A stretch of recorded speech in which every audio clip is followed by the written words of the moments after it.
another week of F Buddies with Mike and Andy. Mike, Wendt, Andy Ferg. Of course, F is food. We are the food show you deserve. Thank you to our sponsors this week. Girolamo Group of Cross Country Mortgage. Ben Franklin Print Company in Middleton. Twist of Fate Burrowing in Danvers. Anthony's Roast Beef and Pizza in Tewksbury. The world famous Cabaret Lounge, Route 1 South in Peabody. Jamie's Roast Beef in Peabody. Nick's Place Online, Nick's Place Catering online. So go to nicksplaceonline.com for Nick's Place Catering. School Street Foods in Linfield. And welcome to the show. Sending it out to Methuen. Bada bing, bada boom. Bada bing in Methuen. Welcome to the motherfucking program. Wow, what a roster of fucking sponsors. Holy shit, we are loaded. We are loaded, but they're all of the highest quality. These sponsors are tremendous. My sir, I think we keep the quality high. How are you, Andy? How was your Thanksgiving? I don't want to talk about that yet. I do not. It's going to take too long for me to get into it. Yeah. My Thanksgiving was shit, Michael. It was shit. Garbage. The worst, I'm going to say the worst Thanksgiving since. I've had one worse. Since the Indians got fucking raped and pillaged by the Pilgrims. I mean, maybe theirs was worse, but they probably their Thanksgiving was decent that year. It's what happened they got afterwards fucked at that least. Didn't go. Yeah, I didn't even get that. Hey, I would say it's my worst Thanksgiving in 28 years. That's a good number. 17. Hold on, actually no. Back to back. My two worst Thanksgivings before this one were when I was 17 and I was 18. Okay. 17 was my last high school football game ever, and my coach was a cunt and did things that bothered me. Not going down that road, Al Bundy. But when I was 18, I had a broken jaw and couldn't eat Thanksgiving dinner. That bothered him. Huh? What? He did stuff that bothered you. Oh, I can get into it. Did he? He was a spiteful piece of shit that took me off of all the things I did during the game. Oh, I see. He held a grudge, I think, against my father from roughly 25 years before that, and waited till the right time to take it on the old Ferg boys. Gotcha. I played. The previous game my senior year was against Cambridge. I was a game captain. Played a fuck ton. Game captain. Yes, that we had a different we had three captains that were every game and one different captain. We had one captain that rotated every game. All right. And there was like 15 or 18 seniors, 10 games. I was lucky enough to be game captain that year. Shit didn't get rapey, is what you're saying. What? It didn't get rapey. No. So I was game captain. I'm just saying. I played a ton. And then the next game was our Thanksgiving Day game against fucking Saugus. And my playing time went down to pretty much nothing. And I did nothing wrong except there was some spite, but I don't want to get into it. All right. Maybe my dad beat him up 25 years before that. He held a grudge. Besides your mom, also the following Thanksgiving, I had a broken jaw and couldn't eat Thanksgiving dinner. So back-to-back Thanksgivings, your boy shed tears. And I wasn't in pain either time. Yeah. Oh, I cried. I just want to eat some Thanksgiving fucking dinner. I don't want to have mashed potatoes through a straw. Literally a conversation I had with my mother. It's pretty good. It's pretty good. I did? It's a good good recreation. Yeah, I did. I took the elastics to hold my jaw shut. I took them out and started shoving food in my mouth and ruined the fucking surgery. Now I talk like this. I have a fucking marble in my mouth all the time. Like this. Now I can't even talk anymore. Anyways. Was you? Before we get into the Thanksgiving leftovers discussion, I want to talk about something real quick that's not on our agenda. All right. It's the strangest thing, social media-wise and real-life-wise, I've seen in a while, and it happened this afternoon in Swampscott. You don't live around here anymore. I know. You wouldn't have seen this. I happened to notice on one of the local community pages that a dog. I did live in Swampscott for a minute. Did you? I'd never lived there. I realized something today. I did. I lived there for actually 2 years. See how North Shore I am? See how gross this is? Listen to where I've lived in my life. All right. And went to college. I went to college in 3 cities: Lynn, Beverly, Salem, and Danvers. I've lived in 3 places: Peabody, Salem, Danvers. I was born in Salem. Disgusting. You are the most North Shore person that has ever been a North Shore person. I thought about it today because the reason I bring that up is daughter. You've never left. My daughter got into the school she wanted to today, and it's not local. It's it's somewhere else. Rutrow. Well, no, not that far. Just somewhere else. It's fine. We're very excited for her. Can you drive there? It's in Maine. Okay. But still, she said, "Oh well, she wants to go to school to be a teacher." Okay. So I can learn some things from her. All right. And she goes, "Salem State has a great education program." I go, "You are not allowed to go to Salem State." Why not? Because I went there. Because they do have a good education program. It's a great school right now. It's a great school. But you got to get the fuck out of North Shore university now. Yes, if she lived in Portsmouth, New Hampshire, Salem State would be fine. But don't be like that. You want her to go away. Just get out of the North Shore for 5 fucking minutes of your life. Experience somewhere else. Yeah. Don't be this douchebag doing a yelling podcast in his basement, talking to more North Shore fucking weirdos about the North Shore, from the North Shore, in the North Shore. You say that, but Heidi? Yeah. I mean, she's been in Florida. She went to Florida, and she can't stay away from this fucking page. Of course. No, Heidi's great. And then she's getting mauled by North Shore weirdos. Well, yeah, I don't want my daughter to be Heidi either. So, there's no happy medium there, pal. What I was saying here is, so today in Swampscott, someone walked into someone's front yard, and stole a dog. It's on camera. You can see the whole thing. They just walked up, had treats in a leash, and they ushered Trudy, the 14-year-old lab hound mix, into their van. Okay. And the post said, this is important, Mike, a Hispanic couple. Now, why is that important? We've already got a great story. We got people stealing dogs. Sure. But that opens the door to the MAGA Trump people to start busting out. They're stealing our cats. They're eating our dogs. Were they a Hispanic couple? Oh, yeah. No, they were. Her name was it could just be descriptive. No, I don't think the guy was doing it on purpose. But how do you accidentally steal a fucking dog? No. Let me finish. Hold on. All right. I don't think the guy who posted was saying Hispanic. Finish.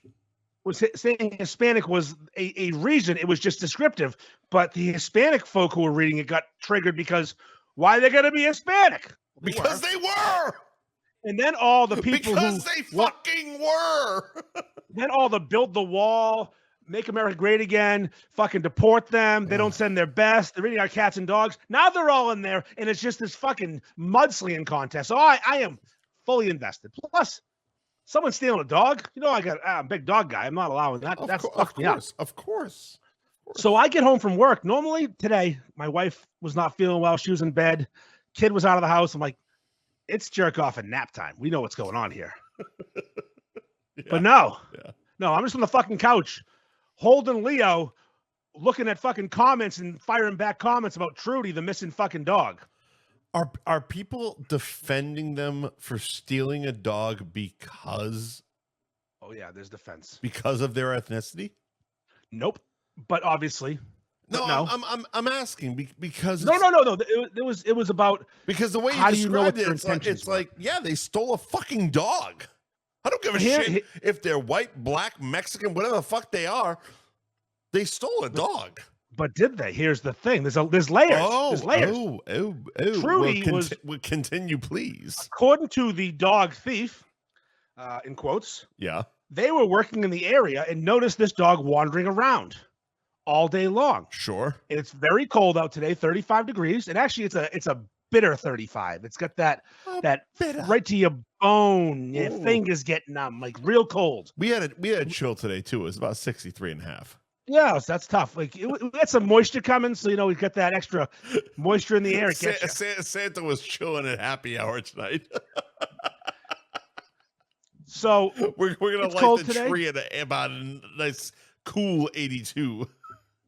So dog's fucking freezing, shivering, looks sick because Trudy turns out had just had surgery from cancer, back surgery. Trudy is the dog thief. Is the dog's name? It's the dog, not the dog's name. Trudy's the dog. Okay. The dog is not doing great. Laying down on the front yard of someone's house, looking pretty rough. How do we know all this? Mike, I've been following this like the fucking Zapruder film. This is the Kennedy assassination to me. I can't stop. I should be watching right now. I'm pissed I'm missing it. Sure. Channel 5 News was there covering this fucking case. Of course they were. So the person who stole it, the reason I know these things, because she popped out of the fucking blue instead of talking. Yeah.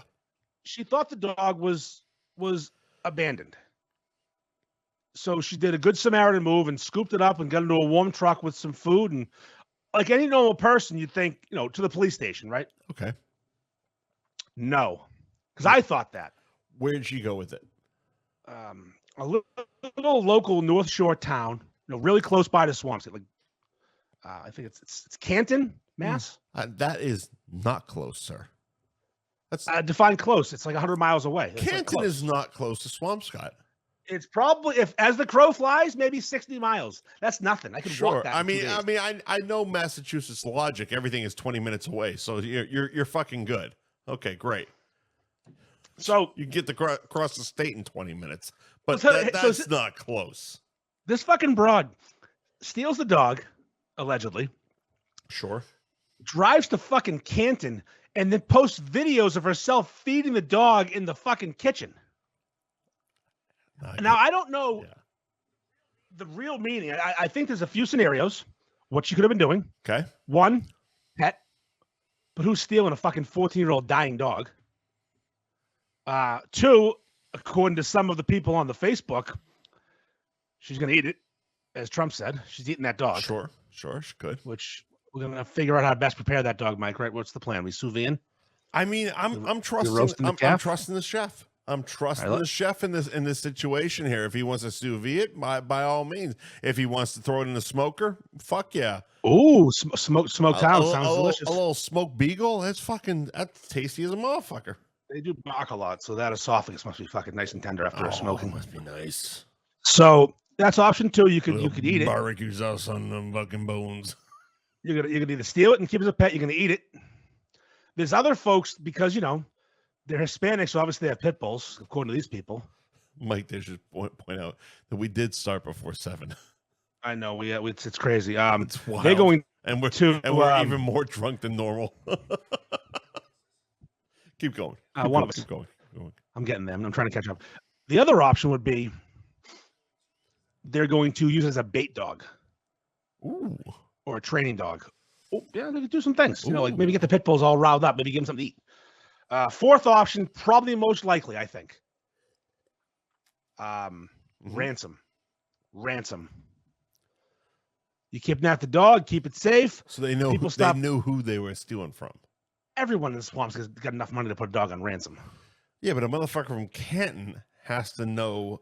Well, no, I think it was random. They saw a dog they could take. So I can't wait to continue this story. I don't know. I can't wait because I just think it's gonna be amazing. If you kidnap the wrong fucking dog and you think you're getting a ransom, now you're stuck with a cancer-ridden dog, and people are like, well, we put him out for a reason, motherfucker. Yeah, we'll put him down tomorrow. It was in his last fucking sunshine. Jesus, or if you kidnap, we got your dog. It's like, cool. Or Mike, this is the opposite of that. You kidnapped the wrong dog, and if you kidnapped Leo. Now you have a problem. Now you have a problem. Now you got a guy with a certain set of certain set of skills. Certain set of skills. I'm going John Wick on people. People are dying. You don't fuck with Leo. Exactly. Leo don't get fucked with. We kill people for Leo. You've seen Taken, but you're gonna deal with John Wick. Yeah, it's gonna be a whole combination plus fat. I'll be like John Wick 3 because he's chubby, but also Liam Neeson because I'm Irish. So I get it all figured out. Oh shit! All right. Apparently, according to the Facebooks, though, the dog is now being transported back from Canton to Swampscott to be reunited with his family, and also, according to some people, the owner of the dog, who leaves his dog out all day unattended with no collar on Sure. in the cold post-surgery. The owner's obviously a huge cunt. And they're transporting him back. Well, I guess someone accused the guy of just not watching his dogs. Fuck him. Ever. Oh, well. So you know what? That's what you get. That's what you get, fucker. All right. Anyways, let's get to Thanksgiving, our leftovers topic. Yes. Yes. Did you have a good Thanksgiving? I had a decent Thanksgiving. My brother and his family flew down. Kids running around the house is always for me. You're at my girlfriend's house, right? Yeah, I was at my mom's house. Yeah, my girlfriend. Okay, yeah. Side piece. Yeah. My gourmand. Yeah. It's funny how normalized it's become in the beef group to fuck with my mom. Yeah, well, it's not. She puts her mouth on things, and people remember. It's just not. There's one guy because he's actually met her that can do that. The rest of you can fucking. It's a gimmick. I'm not going to get us kicked off of Instagram tonight, but you know what you can do? You can stop living tomorrow. Oh, you can try that. There you go. It's a more creative way. Oh, so real quick though, we should talk about that. We were kicked off Instagram. Multiple accounts. By the way. Yeah, 4 accounts last week because I said some, again, things I don't regret. I just regret how I worded them. Yeah, you said some things. I had some things to say. All within your right, by the way. Yes, I should mention though, and I feel that you're gonna. I hope that you've spent the last few days figuring out better ways to say that, because I feel that there's gonna be a topic tonight. Yeah, it's gonna get there, and I just don't want you to get all the way there. No, I'll have less passion tonight. All right, cool. Because senile old men can't get me there. They get me there when I'm drunk, really drunk, like I was when I responded. But I should mention something. I went hard at a certain person last week who accused me of certain things. I spelled out his Instagram and I said his name. His name was Nick, and he went by Grunt Plumber on Instagram. And I spelled it out. It's GRUNTPLUMBER. I want to make sure I'm clear about doing it this week. Now, two words that aren't hard to spell. Yeah, but people are stupid. Okay. Mike, you asked me how to spell college an hour ago. It's also true. Yeah. You also haven't figured out that I wasn't spelling collage. I know. Beef. You also couldn't figure out that George from Albania spells his name funny. You German crowd idiot. I'm still not sure that either one of us spelled it right. No, it's George. He told me it's Georgiak. With all those letters in it. JORGAQ. It's Georgiak. No, there's no fucking way. No, it is. He corrected me one time. There's no fucking way. I've been spelling it wrong for years. He's not. Everybody's been spelling it wrong for years then, because it's never been spelled that way. Yes, because no one. I just found out like 2 weeks ago. He said, actually, my name is spelled like this. I said, okay, spell it again. JORGAQ. That's insane. It's Jogaj. It's probably pronounced Jogaj in fucking Albania. All right. Whatever. So, Grunt Plumber, Nick Eason, high school friend, accused me of some things that he shouldn't have. We went hard in the paint at him like we do. Right. I was expecting a DM, maybe offering violence like I get a lot. Right. I do get those violent DMs. But instead, like a grown man, like an upstanding human being, Nick Eason actually apologized and said, I was believing the wrong people, and I'm sorry. And I said, that's big of you. That's big. And I appreciate that, because most folks do not. No. But what people don't realize, and they are starting to realize, is, to quote Robbie Hart from Wedding Singer, right?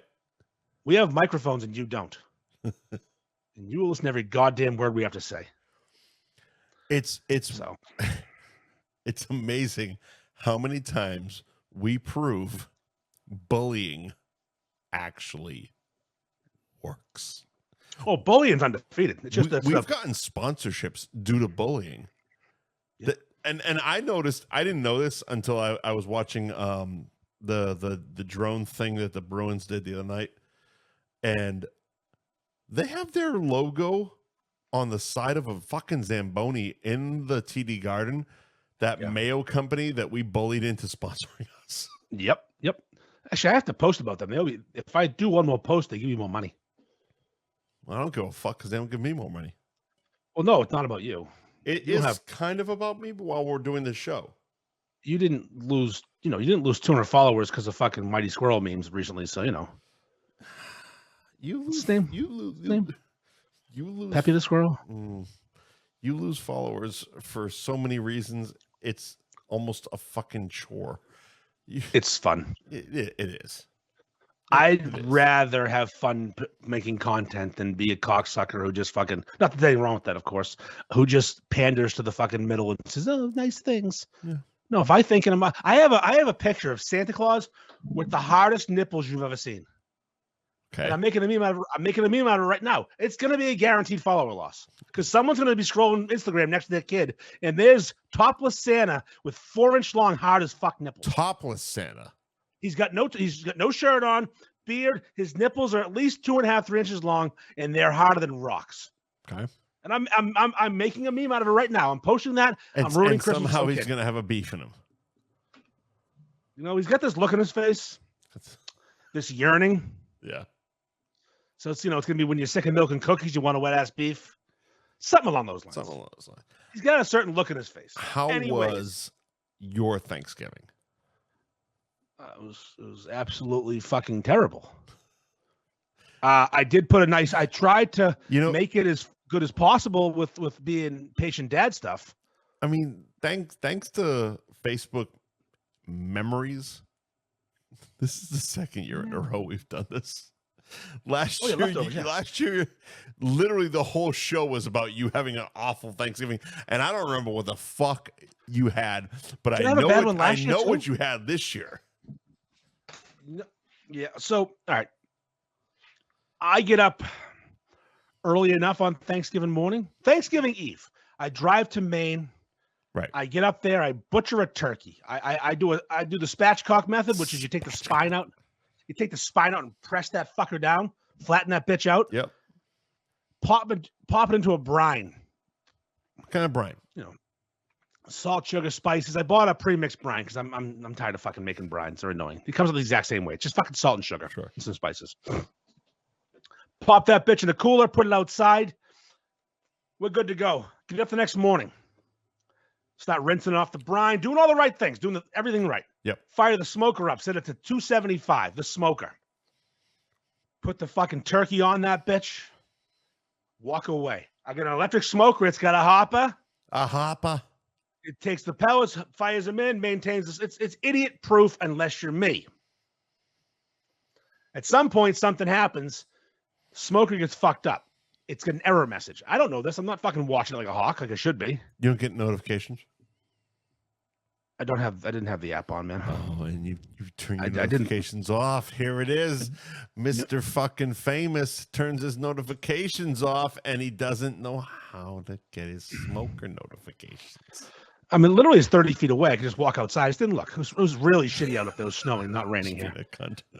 So I look outside. It's got an error message. I'm like, oh, fuck, I unplug it, plug it back in. Can you see from like the window, like it's got an error? Or do you have to actually go out and be like, oh, what the fuck is going on here? No, I could say I was probably watching football or something, not paying attention. Right. Set it and forget it, I have no idea. I don't do this. In theory, it's set it and forget it. It's like a 5-hour, I think a 4-hour smoke at that temperature. Sure. I turn the smoker back on. It's lost almost all its heat. It's so cold and shitty out. It's having trouble recovering. It won't get back up to temperature because it's so cold. It's a bad situation. I shouldn't have done it. I don't have the high quality smoker I need to do this shit. I got one I bought at BJ's. Okay, go ahead. Literally bought it at BJ's for fucking $300, and it's ruined more food than it has helped so far. We're figuring it out. Okay. So now it's delayed dinner. I need to put it in the oven, but I didn't bring a roasting pan. I forgot that in Danvers. So I can't put it in the oven. Sure. But the smoker's not working. Now we're fucked. So I jerry-rigged this fucking 2-pan combination, try to make it a fucking 1-pan situation. Put the oven on. The turkey is, turkey's an oily bird. Oily cunt. It's squirting. The fucking turkey's starting a fire in my oven. Legit fire starting. Because it's hitting the little coil on the bottom. Yeah. I pull it out of the oven. I'm like, now what the fuck am I gonna do? Everything else is almost done. I'm warming up stuff. Just at that moment, I lose power. Now I have made potatoes, I've made stuffing, but they're getting cold because I made them in a time frame that would have been good for the turkey, but the turkey took too long to fucking cook. Right. So now I'm beside myself. I'm fucking full on interior panic, but I'm trying to be cool dad. I can handle this. I got this. It's all good. No worries. We're playing fucking Jenga. Everything's fine. You're trying so hard, and you're texting me at the same time. Yes. I'm losing my fucking mind. So then I go, do I have propane in the grill? Right. Okay, we got this. We'll move the fucking turkey from the oven where we're starting fires to the grill, which is already on fire. You can't start a fire when it's on fire. That's just physics. Start putting all these sides on top of the propane fireplace. I have a legit, like, holy fuck, we lost power fireplace that puts out real heat that can heat the whole house. Right. But it's propane, so it doesn't need anything besides the gas that's already been. Because you're living in the woods. I'm in the woods. Yeah. I put everything on there. I'm heating up fucking peas, mashed potatoes, fucking gravy. I made gravy in the dark. Yeah, you put it on the fucking sent stove. me a picture. You had like 3 pans on top of this fucking stove that looked as caveman as it can be. That's the top of that stove gets hot enough to power a fan with heat. Amazing. It gets hot. Amazing. It's fucking great. It puts out heat. I got all the fucking other sides in front of it because it lets heat out the bottom. I'm MacGyvering the fuck out of this thing. You're trying. Now here's the other problem. I have a meter, MEATR, a meter thermometer. It's a brand name. And it's a digital Bluetooth Wi-Fi thermometer. I have it. It's awesome. I left it at home in Danvers, next to the fucking roasting pan. Of course you did. All I have is one of those little fucking Sheffy thermometers they have in their little pocket. They stab things, the instant read non-digital. Right. Mine wouldn't break 140. I think it's good. broken. That's not good. So I don't know if the turkey's done. The little button of the turkey that pops up wasn't fucking moving. I got this turkey on a fucking hot grill, roasting the fucking thing. It's turning black. Finally, I call it. It's done or it's not. We're done. I'm done waiting. It burnt the fuck out of it because the fucking thermometer was broken. Of course it was. I play the fucking guessing game on turkey. Yeah, you can't do that. Also, I use an electric carving knife. That doesn't work at all. Here's the thing, though. I over smoked it because I couldn't fucking read the thermometer. Overcooked it. I got a dry, smoky bird. I can't get the skin. It's disgusting. The sides are fucking cold. Mm-hmm. We wait until the power comes back on to make food kind of taste okay. Comes back on 45 minutes. Yeah. Off again. Yeah. Dies again. And I am fucking beside myself at this point. Mrs. Ferg doesn't do well without lights or TV. So I do what every self-respecting man would do in that situation. Yep. Wildly drunk. Like beyond. Yeah. What I did have was plenty to drink. I got fucking wrecked. Now I'm stumbling around slurring. Talking to my kid about fucking philosophy. Sure.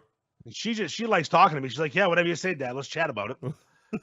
And my fucking wife. She doesn't need to eat. No, she's fine. So no, we've already eaten at this point. We had power for an hour. We enjoyed some terrible dinner. You had power for an hour. Yeah. So then we lost power again. My wife stormed up to bed. She's so mad at everything. I get violently drunk. Power comes back on.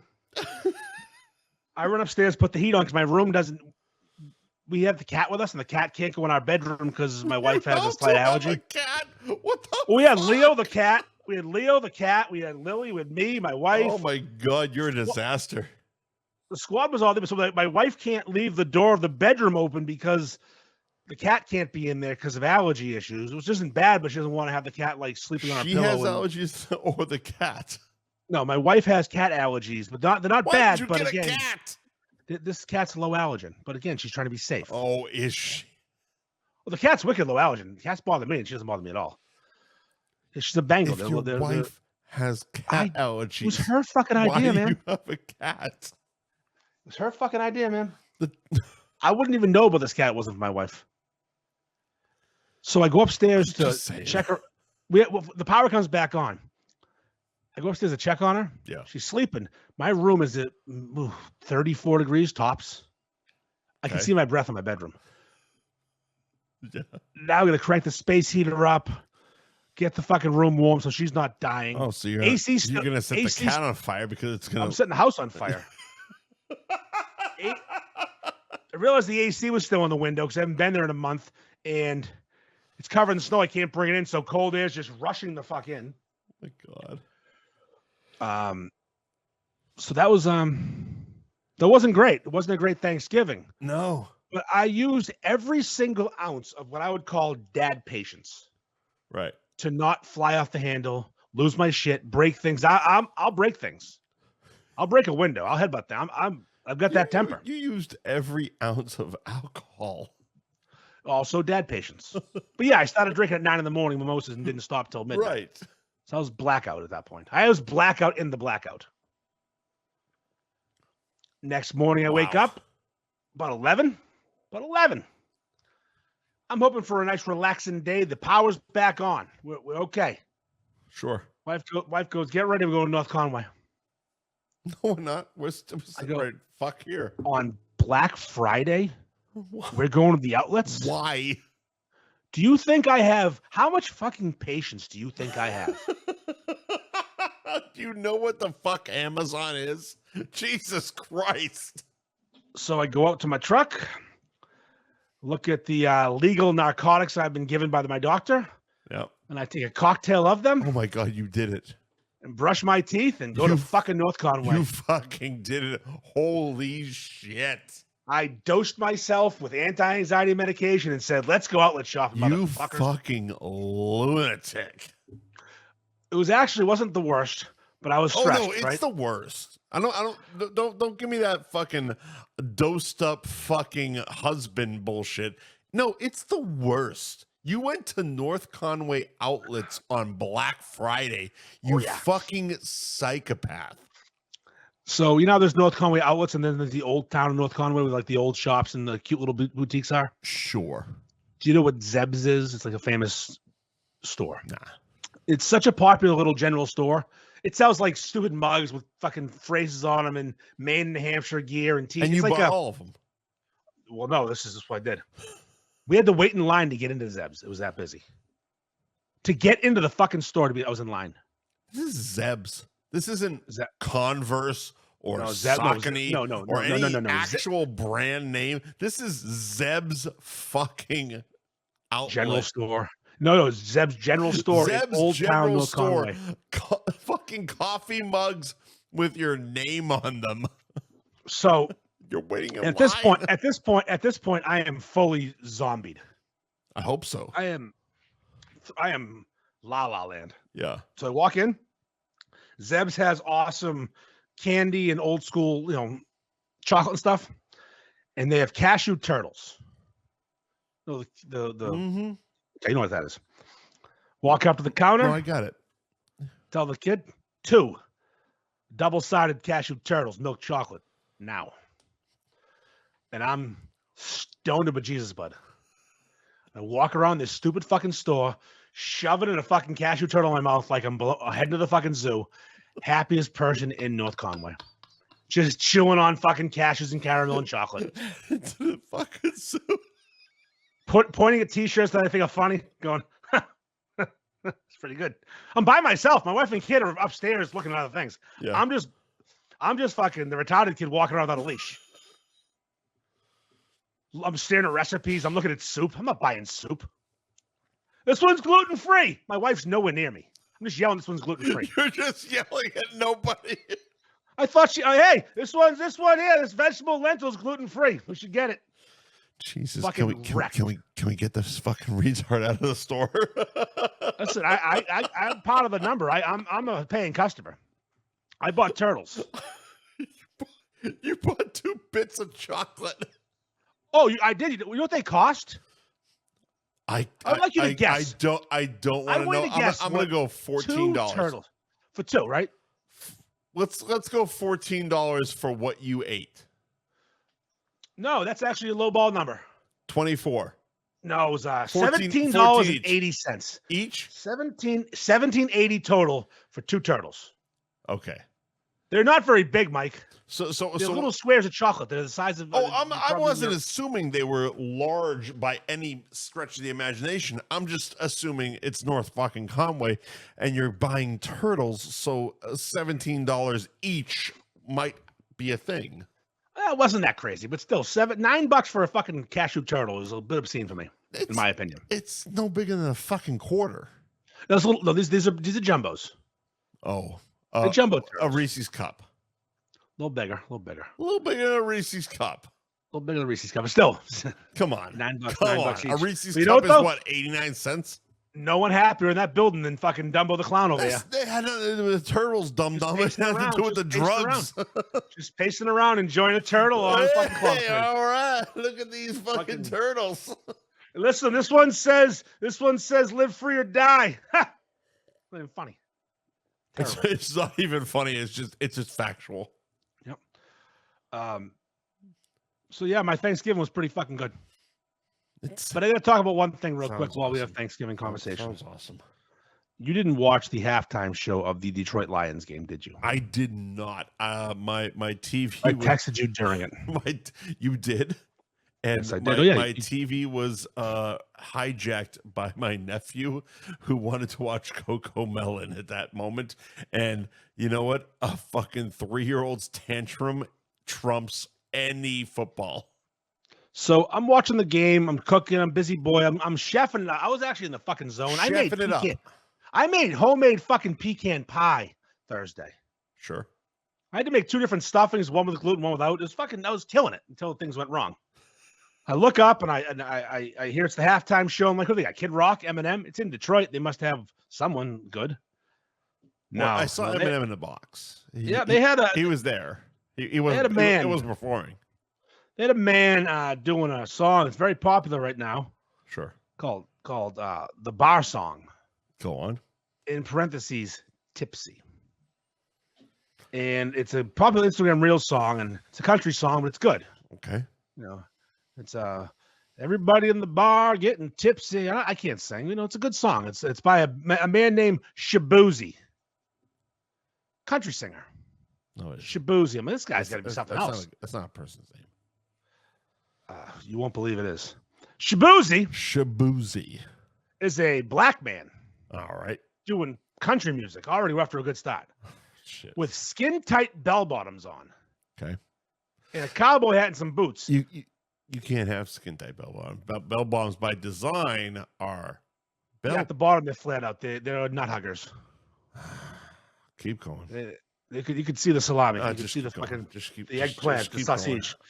So it turns out this country singer, all these fucking hicks who probably don't like black folks love, and they love his reels, and he's the best, is a black man. Also a gay black man, I believe. Okay. Also, he's covering, which you may not know, a 90s, early 2000s club song. Everybody in the club getting tipsy. No, I know the song. Yeah. Yeah. He's literally taking a fucking Atlanta rap, fucking black rap song and making it country and being all gay and black and pissing off the country folk. I thought it was great. I just the people who must have saw him for the first time went, oh fuck. He's a black. I'm so thrilled. I didn't see that. You know, honestly, really good performance. Come on. Maybe like country music. I'm like, this fucking guy's good. Come on. Listen, no, it was good. The dancing was good. The guy had that riz, that charisma. The riz. Fuck you. I'm telling you, watch it. You're gonna love it. He's fucking. I'm not gonna watch it. I'm gonna send you the link. You're gonna. It's I'm just not. And you're out. It'll fucking ruin your algorithm too. Gay black country singer. Your algorithm is dead. It's probably, hover over for 1 second. You are gonna get the weirdest shit. It's gonna be destroyed. Ruin your algorithm. Before we move on. I see you got a pretty slick fucking jersey right behind you there, pal. Yeah, Clark W. Yeah. Yep. Bought that on Amazon. Yeah. Old Sparky.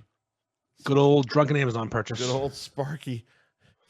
Well, I appreciate you letting me know that those things exist on Amazon, because hopefully now my Joe Cooper shirt will show up. Yeah, I looked it up. They do have them. It's supposed to be here on Saturday. We'll see. I trust Amazon more than anybody in the world, more than my fucking. At the very least, they can give you a refund if it doesn't show up. Not like those fucking other Nazis. This is actually for the Ben Franklin Company Christmas party. Joe's doing a. He invites all his best customers. You know, obviously, I'm one of the best. Obviously, he's doing a costume theme, whatever, and we're doing the Griswolds. Me and the missus. Oh, that's adorable. You know that there's a sweater that Beverly D'Angelo wears. It's like got hearts on it.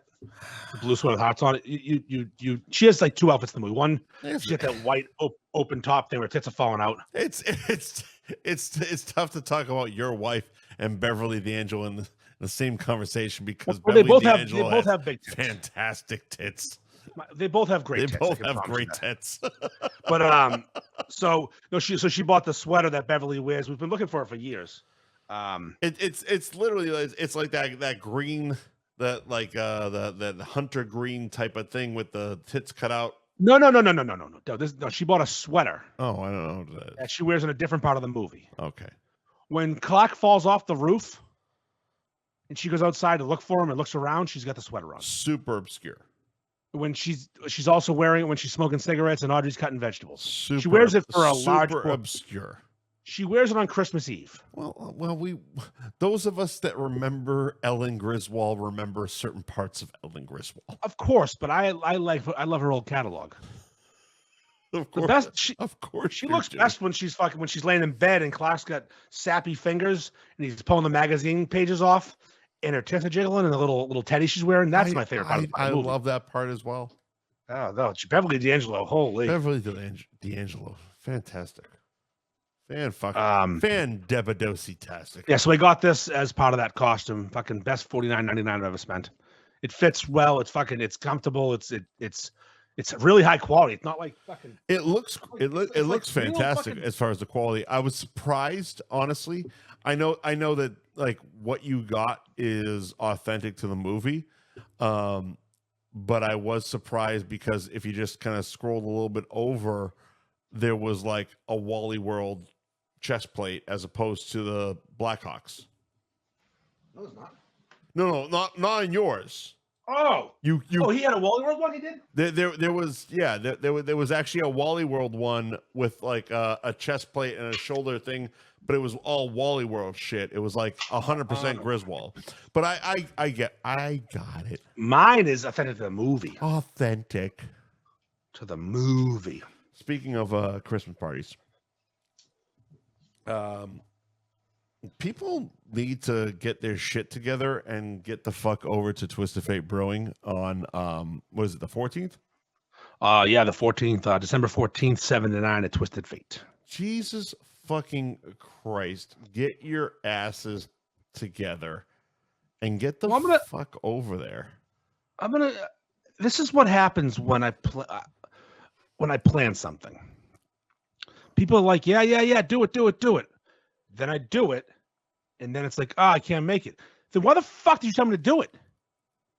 What? All these people like, do it, and then I fucking do it, and now I'm fucking begging to sell tickets, and I have to hit a certain number because I bought the glass. I'm paying for beefs. I have Brendan playing. Right.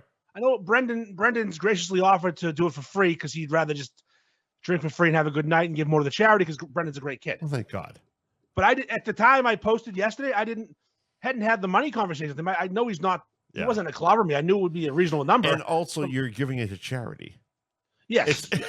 It's not like 25 people showed up. We need 30 to make it work, but 25 are going to show up, and I'm making the money. No, it's still going to fucking charity. At this point, he needs to get to 30 to fucking just make his nut. The charity at this point will get nothing, and I'll lose money. But I'll lose money on the glasses, which I will sell and make money on eventually. Because you have them. You have them. Yeah, although I've ordered them. Who knows if I'm going to have them in time? I fucking waited to order them because it's fucking ridiculous. And you were going to give the shirts away, or the glasses. I have the away. Shirts ordered. The glasses be given away. Ordered the shirts. The glasses you were giving away. You have the shirts ordered. Londies was bringing the beefs, and again, Ted was probably going to do it for free because he's a fucking legend. What day is Sorry. What day is 14th? A Saturday. What the fuck are you all doing? Also, go to dinner beforehand and then come have a few drinks and beers and then go home and fuck your wife, put a finger in her ass, have a good time, get her fucked up on Twisted Fate beers. 7 to 9. We're not asking you to fucking, come to the Cabaret at fucking midnight. Have you seen the movie Sisters with Amy Poehler and Tina Fey? I have. It's a good movie. It's okay. Actually, huh? It's okay. I really like it, actually. It's okay. I'm a big Tina Fey fan. I find her very attractive. Okay. But and then when she pulls her top off, come on, settle down. But I like that movie. Very okay. Yeah. There's a part of the movie where they have this party and everybody's trying to leave because they all have kids. Right. It's 7:30. I got a big day tomorrow. Shut the fuck up. It's a Christmas party. Come on, have fun. Seriously. Well, the other thing is 7 to fucking 9.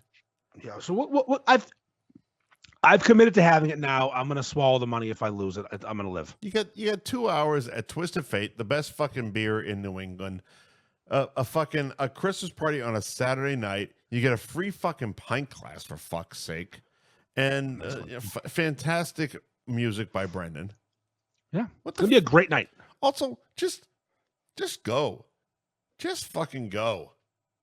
Other thing is too, it's funny. I don't know how else to sell it, because it's like, stop being fucking cunts and just show up.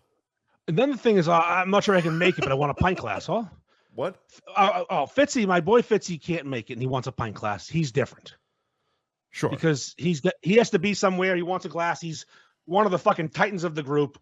Yeah, I'll order you a glass, and you pay me for whatever it takes. I got it. But random strangers asking me to save a glass for them because they can't come? No. Fitzy had one of the best takes on holiday binge drinking on Pulling the Cork this week. It's on all of their fucking Instagram reels. But just it was fucking fantastic. I watched it, and you know me. I rarely turn the volume up, but okay. I saw this thing on 3 different Instagram reels. I'll turn the volume up, couple seconds. I listened to the whole fucking thing, and he was spot on. Fucking I'm gonna have to listen to it. I did not see that. Did not pop. You know what the problem is? Midgets. All I see is your midgets. algorithm stinks. Does it? I see midgets almost naked most days. Well, your algorithm is awesome. But I got now. I got now is I don't follow either one of these people, but I click on their videos when it's suggested reels. A girl named Brittany Baker. She looks like a meth head. She had huge, She has huge tits, tiny waist, big ass, and she bites her lip in every video. And it's just panning up from the floor up to her tits, and she bites her lip and looks at the camera. And it's the same song, different outfit, and god damn it, she's got me locked in forever. I'll never not look. Is she naked? No, she's got an outfit on. But a very revealing outfit. Like, I mean, yes, obviously I've gone to fucking Twitter and looked her up. I've seen her naked. I'm not an amateur. And then there's this fucking girl who, she's something barmaid, Rose your barmaid or something like that. Rose the barmaid, and she's got huge tits, and she delivers you a drink and her tits bounce. I don't follow either one of these accounts. All I see is these two. It's phenomenal. That's my algorithm. Then midgets, a lot of midgets, so many midgets. Fitzy's not a midget. And that's the problem. He's way too big. And he did a great reel. I'm gonna look it up. Don't ruin it for me. I'm not gonna, because I can't do it. I can't do it justice. It's like, it was a perfect description of fucking holiday binge drinking. It was fantastic. When I always say the first thing he said, he's like, oh yeah, after day 1, I wake up and my hands are shaking, and I'm like, oh fuck, I'm all in. I'm all fucking, like, it's happening now. Just like, we all deal with that shit. Your hands don't shake if you stop drinking early. That's for sure. Bingo bango. Do Gary, do Ben, do Twisted Fate if I don't get back in time. All right. Okay.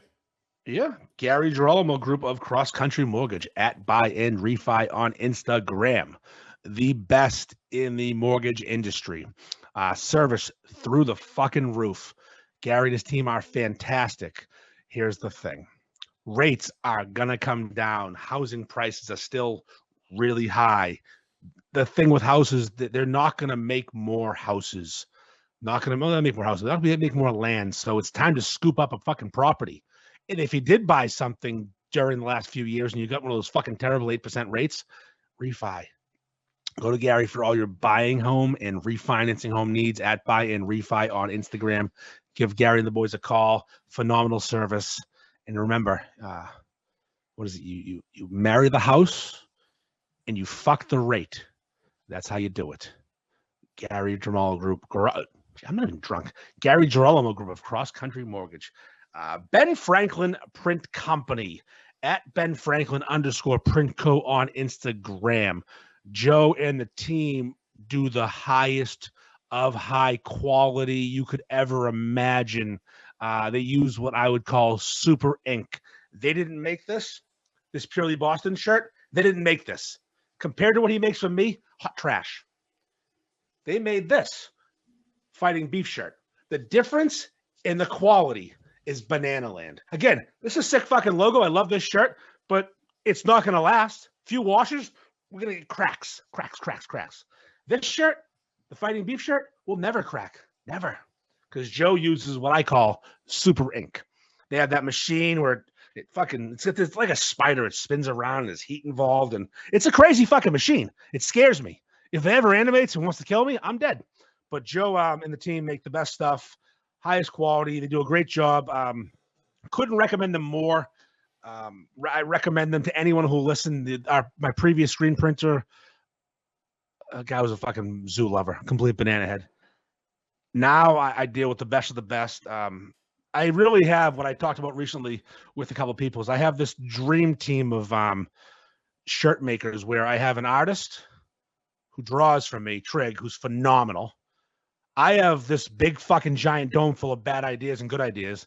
And then Joe with his super ink and his fucking high quality shit. It's just like, it's a perfect storm of awesome. Ben Franklin Print Co.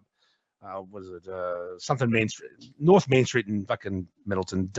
Mike always fucking leads with Joe, and I want to do a good job, but I don't know the fucking number. It's North Main Street in Middleton. At Ben Franklin _Print Co on Instagram. Hit him up. Tell him Ferg sent you. Mike, what's the address for fucking Ben Franklin? What was that? What's Joe's address? 177 North Main Street in Middleton. All right, we've done those two. Gary and Joe are done. Moving on to Twist of Fate Brewing in Danvers. 114 in Danvers. Where's the address here? There it is. 120 Andover Street, if you want to plug it into your GPS. Just look for the beer signs on 114. They're allowed to put those out now, which is fucking fantastic. They're in front of the Walmart. They're right beside the Guitar Center. twistoffatebrewing.com is the website. And if you click on Find Our Beer, you can find out what bars are pouring Twisted Fate and what liquor stores are selling Twisted Fate Brewing. You can also find their current tap list on the website by hitting that current tap list fucking link on the website. At Twisted Fate Brewing on Instagram, where you can find the tap room hours, kid.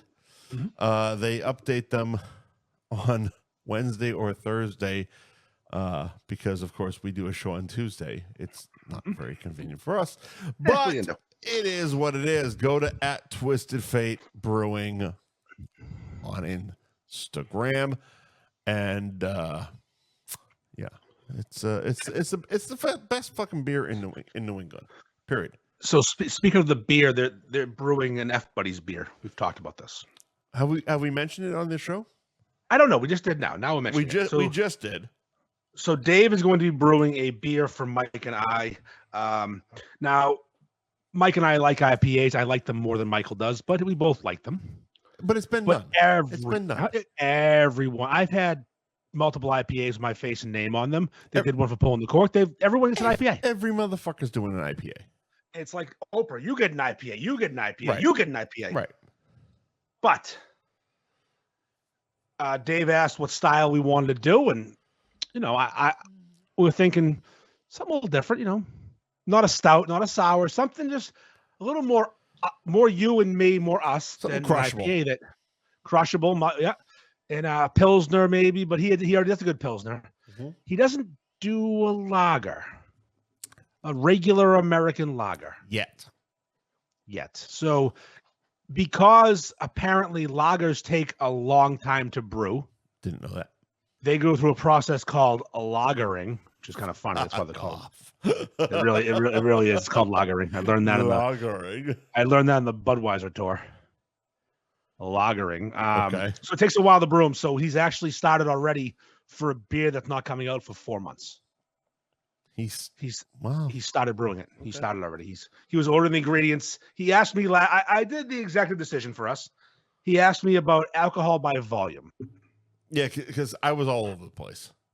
Yeah, but he just wanted to know how much we wanted to put for booze. He's like 4.5, 5. I'm like, just 5, straight 5. We don't want to get fucking ruined. Yeah, percentage. 5% alcohol lager. Like I said, like a Budweiser. Crushable. Yeah, like a Budweiser. We don't want to light. We want a decent beer. But here's the thing. We have to make decisions on can art. Yep. And name. Yeah. Now, you and I are a couple of crass fellas. Yeah. We don't speak the language of what I would say a mostly woman-owned brewery. Dave is one of the owners, but there's a lot of broads involved. You know what I mean? Yeah. So we couldn't go full Mike and Andy personality on the name. Or the can art. As I mentioned to you, well, we're going to do something. My initial reaction was, yeah, let's get like our cartoon faces butt fucking people. Exactly. And you wanted to go full South Park butt fucking Trump to death. Yeah, and with with instead of like seeing the women's faces or bodies, just a big like censor logo that says F buddies across it. Yeah. But that just seemed a little aggressive. We didn't actually even present the idea because that was just to you at the bar. Yeah, you and I. You and I were having a conversation. Like, we're not even going to bother sending this. Me, you, and all our listeners. So, Erica had an idea, which because we're the food show you deserve. Yeah. The lager you deserve, which I think is a good name. It's tame. It's about us. It's on the nose. It literally nailed it. But yeah, here's the thing. Okay. Another name has entered the chat, and I'm not sure if this matters. All right. But all right. Again, I love a lager you deserve. It's beautiful. It could be the tagline for the name. Sure. Instead of the name of the beer. We're not sure yet. My wife and Joe Schulte, our sponsor, our friends. Right. She was chatting with him recently. And when he was on our show, he had said, she asked, how was it being on the show with those two? And he said, the show Between Two Ferns, I was between two screaming idiots. And which is dead on accurate. I mean, yeah, there wasn't an insult. No. Although that night he was a third screaming idiot. He fit in just fine with the idiots. Sure. But two screaming idiots is pretty decent. We would only have to change the recent interpretation of the can art. So both of us would have to be screaming as opposed to just you. So the can art though is going to be drawn by Nick Tringali, who's my artist, mine and Dave Portnoy's artist. That should be mentioned. You're so cool. He drew. He's a Peabody guy. He drew his most recent awesome drawing. My idea, his artwork. Yeah, that's maybe the best artwork we've had. He draws all my shit. It is for the most part. He's awesome. It really fucking is. And I asked him if he'd be interested in getting involved in drawing the can art, so you wouldn't have to waste a flight up here to fucking smile in front of a camera.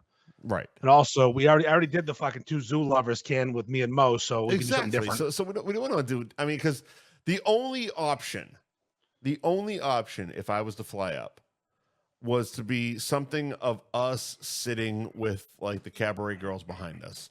And that's not Twisted Fate. No, that's the thing. That's not their brand. It's not Twisted Fate.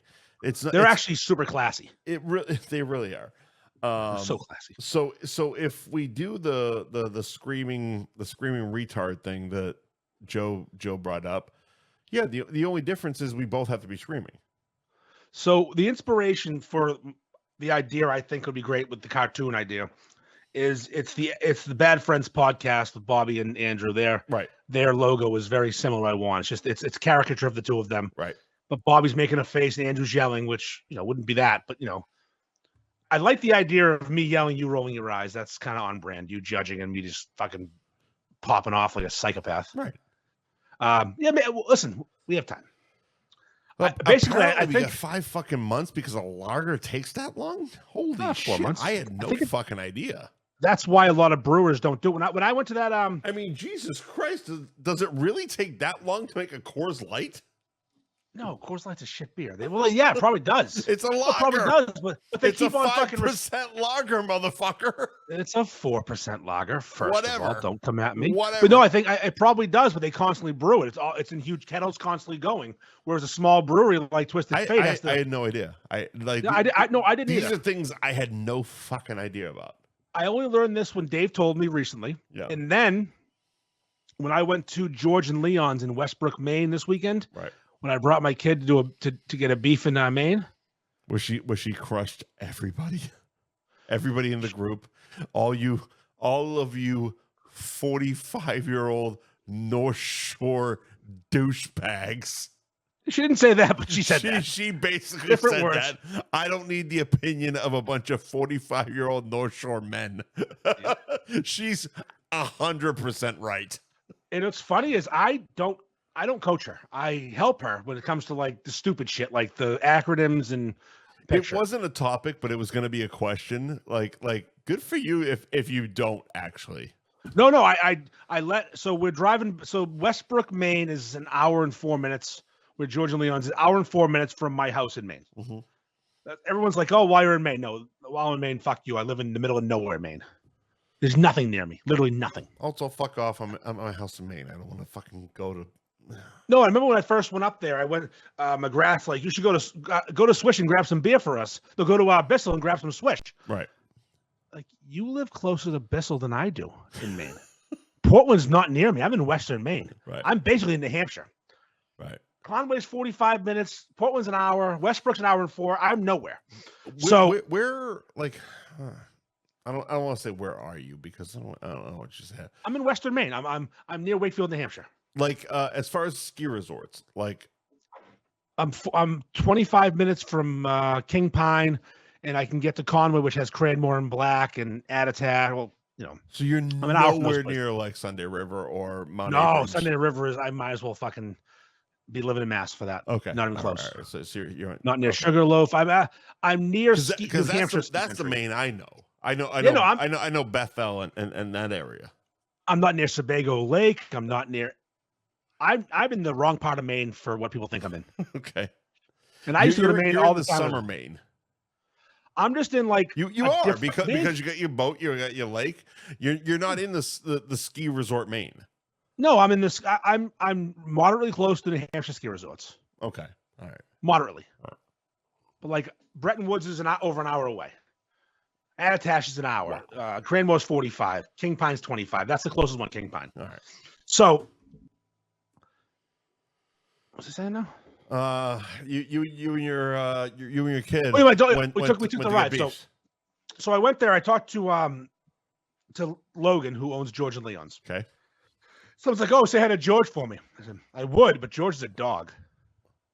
George being and Leon, George and Leon's. Oh, George. It's called George and Leon's. Yeah, it's called George and Leon's. George is the dog, and Leon's his kid. Fucking hilarious. So I'm not saying hi to either one. Who told you to say that? People are like, "Oh, say what's up to George?" idiots on Instagram. I'm like, no. Oh yeah, I know George. You fucking say what's up to George, bro. His name is Logan. His dog. So I met Logan and his wife, now fiance, then I believe, years ago when they were in Portland at a little grocery store called A&C Grocery. Mm-hmm. They were working out of a sandwich window, and I was really polite when I reviewed the beef because the effort was there, and I wanted them to be. I didn't want to discourage, right? But I inflated the score a bit. I gave him like a fucking 7.5, which is like a C. 6, and I gave him an extra point for location and attempt. Sure. Because I think when you're trying to do a beef in Portland, and it's not a popular sandwich there, you've got to get a little. I got to give you encouragement. Sure. This time in Westbrook, Maine, holy fuck, is it good? Yeah. That man has fucking figured out it. Whatever it is, I told him, I go, whatever it is, because I don't know how to describe it. You got it. Whatever you have it. You have the thing. You have the flavor profile. Ugh, gross. The method of cooking, the tenderness, the color. It was all perfect. A little room temp. How was the mouthfeel? Actually, really good. Fall apart. Like it melted in your mouth. It was like sucking your mom's titties. It was just like awesome. But speaking about a lot, real quick though, Logan is a. Go on. Logan, the head brewer, the beef guy, the owner, used to brew beer, and he actually did a collab with Mash Landing. And I asked him about why they chose the style they chose, and he actually said because lagers take too long. Oh, okay. He brewed an ale, a pale ale. It was good. It's called Beef Down Street. Interesting. Shakedown Beef. Instead of Shakedown Street, he's a big deadhead. I got you. He's got dreads. He smokes, I think, a lot of weed. Yeah. Great fella. I got the reference. So we're driving back from Westbrook, and my kids in the front seat. We're talking. I'm going to craft my review. Okay. Yep. Wow. And I go, and she's typing away and just doing like the opening monologue, of the review, you will.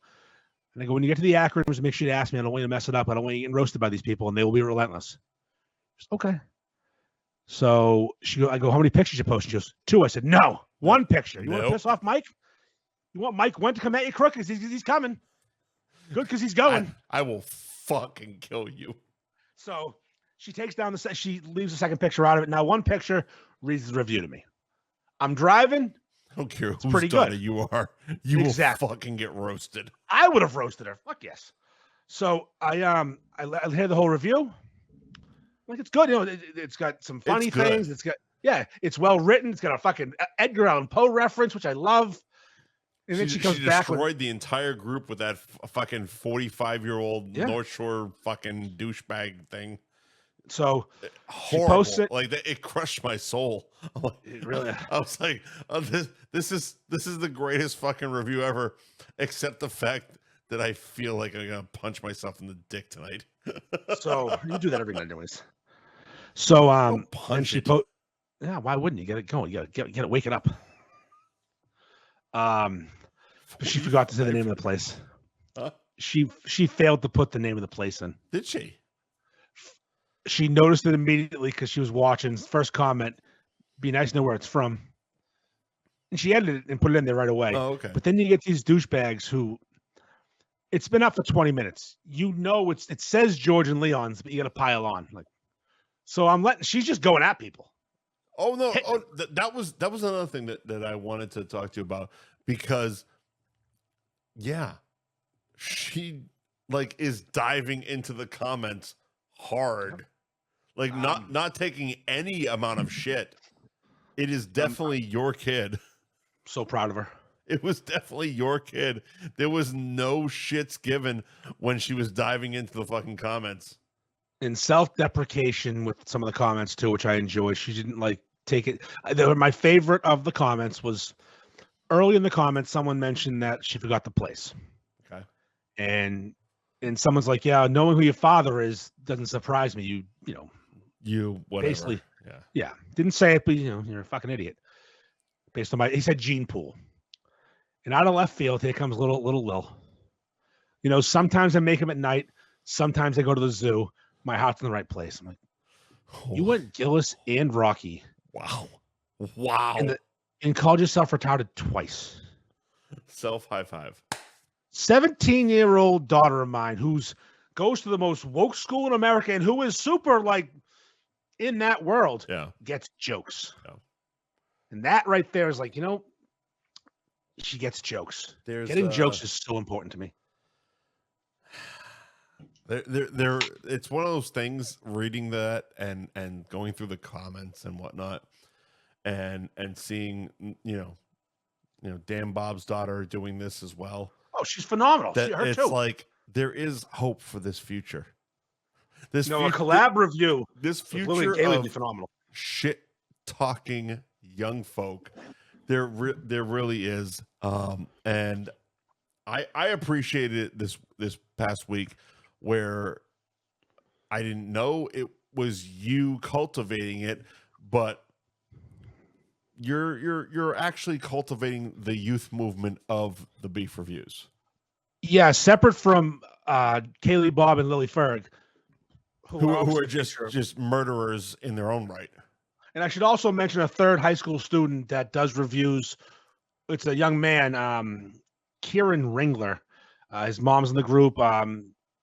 Really nice kid. I met him like 6 months ago. I did deliver a shirt to his house because it was in time. Shut up, Andy. So it was in time for his birthday.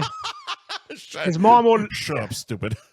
His mom ordered a shirt that I needed to hand deliver, and I drove to their house and I brought it to them because I'm a service guy. Fantastic. And the kid's super awesome, and he does reviews. He doesn't do videos.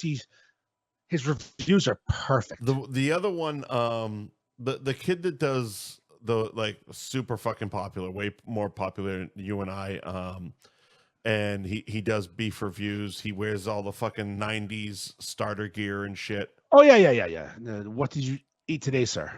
But he brings his kid. Yes, he brings his kid into it, and it's like that's watching it. It's like that's so fucking awesome because his kid is just as much of a beef reviewer, if we can put it that way, without calling his kid a word, as he is. You know what I mean?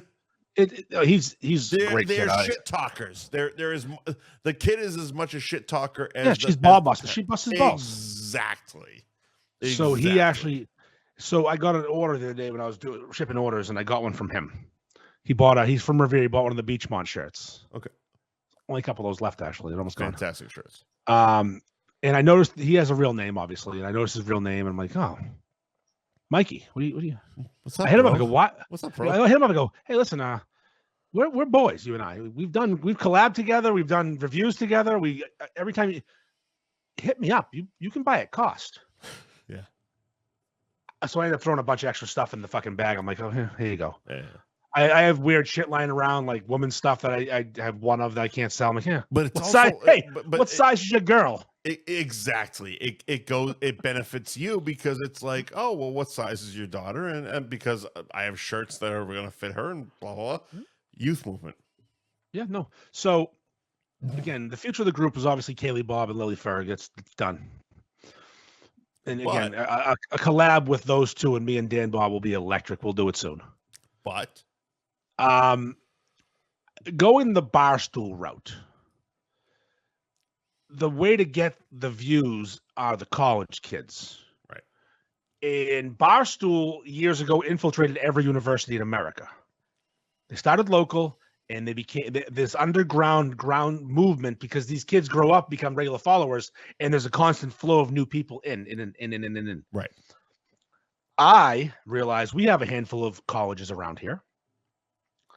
So I started Merrimack College Beefs. Right. Endicott Beefs. Salem State Beefs. I started more. What else did I start? UMass Beefs. Sure. Jack McNamara started Harvard Beefs. Because he's wicked fucking smart. This girl went there. And he went to fucking UMass Lowell. He's a smart young fella. He's a smart young fella. So what the goal with this is, we're starting with Merrimack College.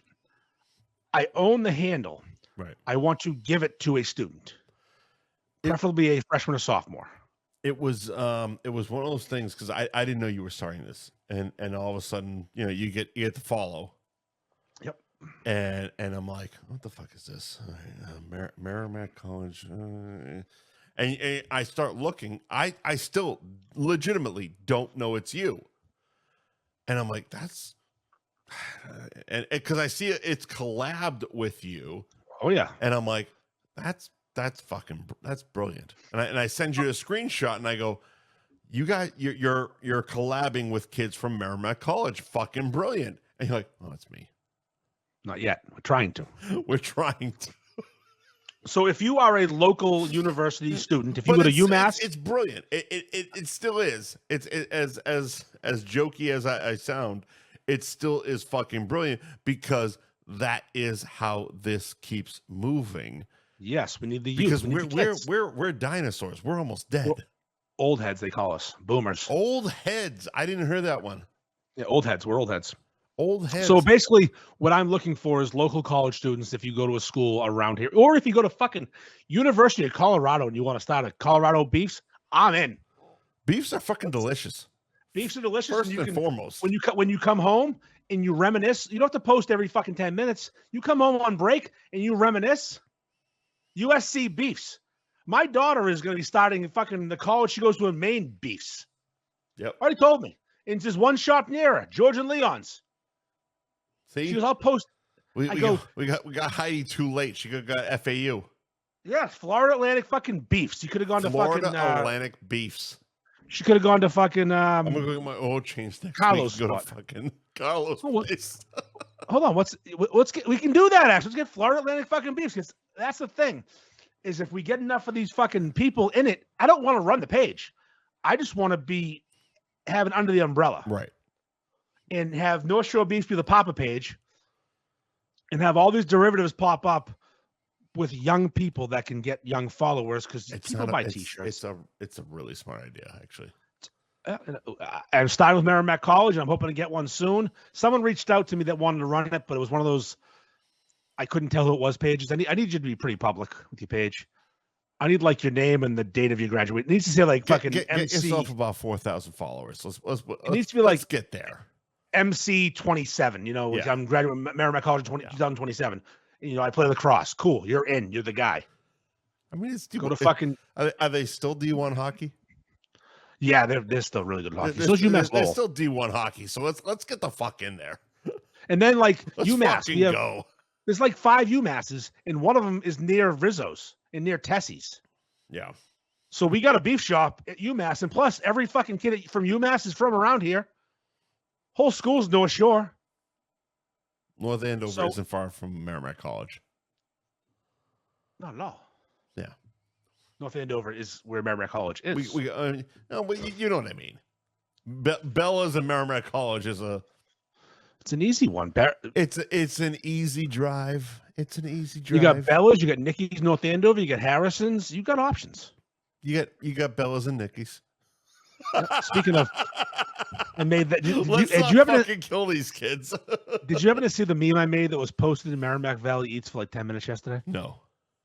It was a picture of Hunter Biden smoking crack. Oh, I mean, I've seen it on Instagram. You've seen my I didn't post it, and it said, POV, you think Harrison's is better than Bella's?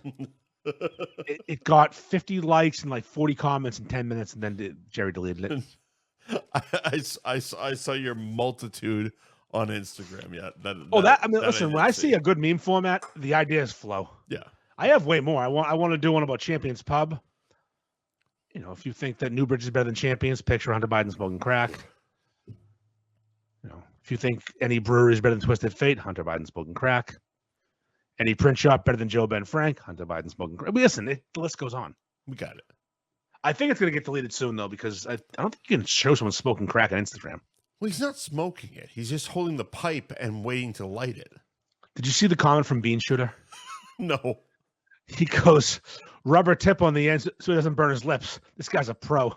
Rubber tip because Bean Shoots on the lips. Has definitely smoked crack at one point in his life. He knows.